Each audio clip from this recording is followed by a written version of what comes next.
نے 80% یہودیوں کو اس دنیا سے ختم کر دیا ہے اور 20% کو چھوڑ رہا ہوں۔ میرے مرنے کے بعد تم کو اس بات کا احساس ہوگا کہ کاش میں ان 20% کو بھی ختم کر کے جاتا اور دنیا سے یہودیوں کا نام و نشان مٹا کے جاتا۔ ناظرین، یہ الفاظ تھے ایڈولف ہٹلر کے۔ ناظرین، ہٹلر کا نام سنتے ہی ذہن میں یہ خیال آتا ہے کہ اس نے بڑے پیمانے پر یہودیوں کا قتل عام کیا تھا۔ مگر آخر ہٹلر یہودیوں سے نفرت کیوں کرتا تھا اور اس نے یہودیوں کو جرمنی سے کیوں نکالا؟ ناظرین، یہ وہ سوال ہیں جن کا جواب حاصل کرنے کے لیے کئی کتابیں لکھی گئیں، مگر سب سے درست بات یہ ہے کہ ہٹلر جرمن قوم کو دنیا کی بہترین قوم سمجھتا تھا۔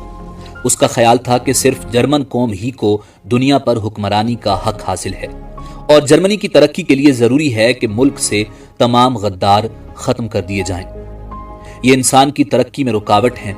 ناظرین، پہلی جنگ عظیم میں جرمنی میں رہنے والے یہودیوں نے درپردہ جرمن مفاد کے خلاف برطانیہ اور اس کے اتحادیوں کا ساتھ دیا تھا۔ جرمنی میں رہتے ہوئے جرمنی کے خلاف کام کرنا ہٹلر کے نزدیک ناقابل معافی جرم تھا۔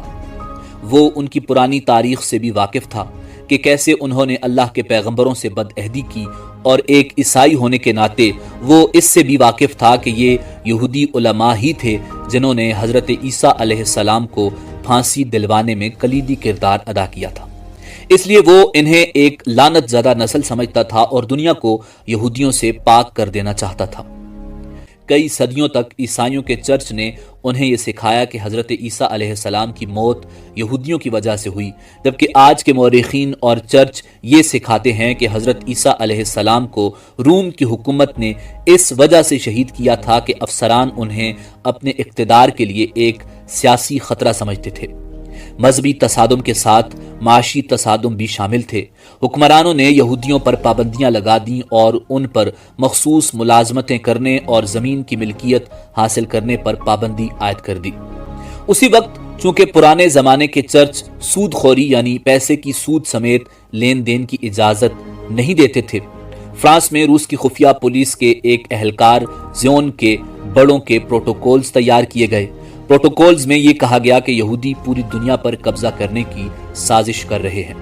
ان دستاویزات میں عالمی یہودی لیڈروں کی ایک میٹنگ کے کامنٹس شامل کیے گئے جن میں انہوں نے پوری دنیا پر قابض ہونے کے منصوبوں کو حتمی شکل دی، اور ان میں یہ واضح تھا کہ یہودی خفیہ تنظیموں اور ایجنسیوں کے ذریعے سیاسی جماعتوں، معیشت، اخبارات اور عوامی رائے کو کنٹرول کرنا اور اپنے مقاصد کے لیے استعمال کرنا چاہتے تھے۔ پروٹوکولز کو دنیا کے مختلف ممالک میں شائع کیا گیا جن میں ریاستہائے متحدہ امریکہ بھی شامل تھا۔ 9 نومبر 1938 کی رات کو رائخ بھر میں یہودیوں کے خلاف تشدد شروع ہو گیا۔ بظاہر یہ کسی منصوبے کے تحت نہیں ہوا تھا، یہ ایک یہودی کے ہاتھوں پیرس میں ایک جرمن افسر کے قتل پر جرمنوں کے غصے کا نتیجہ تھا۔